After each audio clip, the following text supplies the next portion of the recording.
things that go bump in the night. All right, this entry is partly about sleeping, but it's more about learning to pray, learning to be intentional about our prayers, and taking the whole spiritual realm much more seriously than most of us do. Now, I said in an earlier entry that probably the major hindrance to any of us really walking with God, and therefore finding the life that God wants us to find, is that thing in us that just wants a nice little life. You know what I'm talking about? We just don't want to be harassed by greater things. We just don't want to have to deal with it. There's something in each of us that just wants life to be simple and easy and nice. But my dear friends, you don't get that life. And the sooner that we sort of come to accept that, the sooner we can move on in our own holiness, in our walk with God, and yes, to find the life that He does have for us. Christianity is a love story that is set in the midst of a life and death battle. That's the explanation for the world in which we live. And the sooner that we come to accept that and decide to learn how to live in that story, the better. The better for us and the better for everyone that has to deal with us. All right? And so I talked about how for years our sleep has been assaulted. And I don't think I'm alone in that. In fact, I know a lot of my friends also have trouble sleeping. And now sometimes that may be a medical condition, and sometimes you're just overstressed or your mind's racing. There are sometimes natural explanations for that. But more often than not, something else is going on. It's the collision of the natural world with the spiritual world. But what is so disheartening to me is that few of my dear friends pray about it. You know, they just try and, roll over and fluff up their pillow and hope they get a good night's sleep. And this is the beauty of what spiritual warfare will train in you. It actually makes you more holy.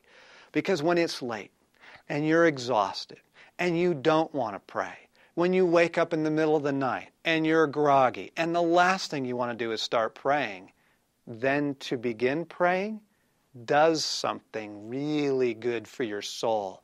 It develops an intentionality. It sanctifies your will. There's something in you that gets strengthened by choosing to deal with it directly and, as I said earlier, to do it now.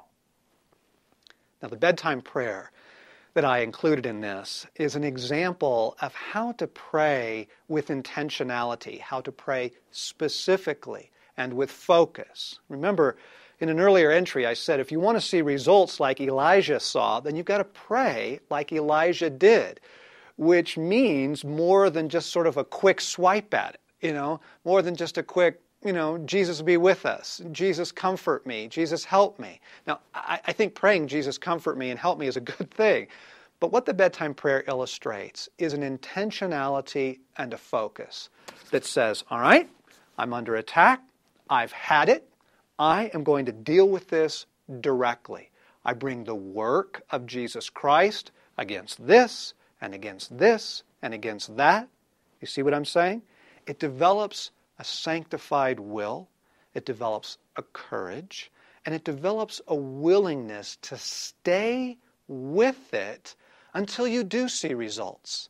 Now, how do you know when something is spiritual attack? How do you know when it is warfare or just some other thing? Indigestion. Okay. The simple test is pray against it. And I mean really pray against it with focus and intentionality. Stick with it, really go after it. If it yields, it was warfare.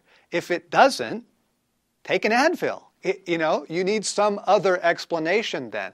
But one of the basic tests of spiritual warfare is if I'm suspicious that it might be, I pray against it with focus, intentionality, with the work of Christ. I stand my ground. And if it yields, well then, that's what you had. The fact of the matter is this. Until we prayed like this, we couldn't get our sleep back. And now that we do pray like this every night with intention and focus, we've gotten a lot of our sleep back. Not all of it, but a lot of it back. And that's the hope of walking with God and dealing with the spiritual realm and learning how to pray.